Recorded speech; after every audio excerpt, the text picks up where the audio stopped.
guharanira kurwanya ishyanga ry'Imana. Hahirwa bazaba bafite ikimenyetso cy'Uhoraho, Nyiringabo niwe uzizira kudutabara. Tugume mu birindiro dusenga ubudasiba, kugira ngo tutagwa mu moshya. Mwami nzamurangeraho, wangeneye Mukiza we, fata ukuboko nkomeze iteka. Tugume mu birindiro dusenga ubudasiba, kugira ngo tutagwa mu moshya.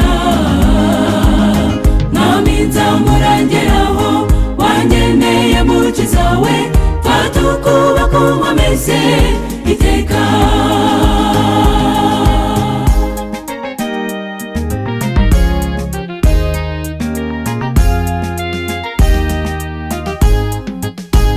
Icyo gihe bamwe bazaba bafungiye mu magereza, abandi bazaba bihishe mu bihanamanga. Bazakomeza gutakambira Imana amanywa n'ijoro, bibambike imbaraga maze bagume mu masezerano.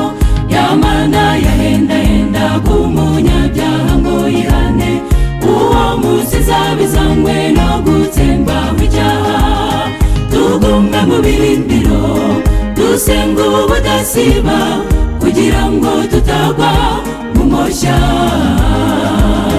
Mwami nzamurangeraho, wangeneye Mukiza we, fata ukuboko nkomeze iteka.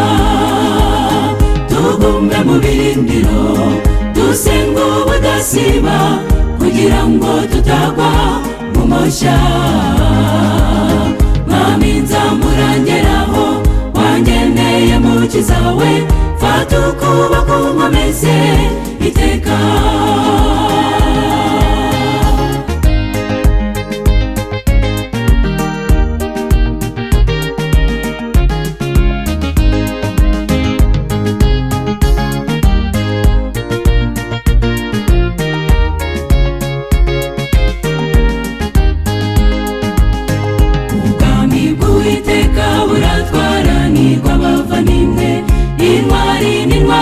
Zibushaka n'imbaraga, kuko Satana azayobya n'intore niba bishoboka.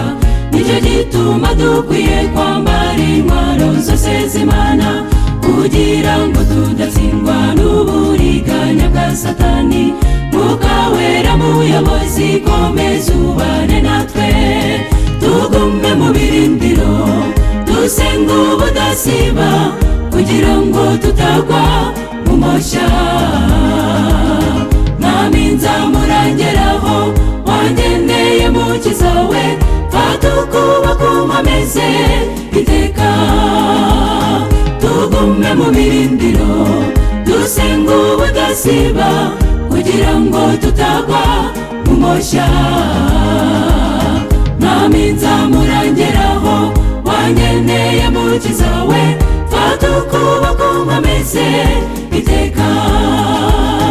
Mwami nzamurangeraho, wangeneye Mukiza we, fata ukuboko nkomeze iteka.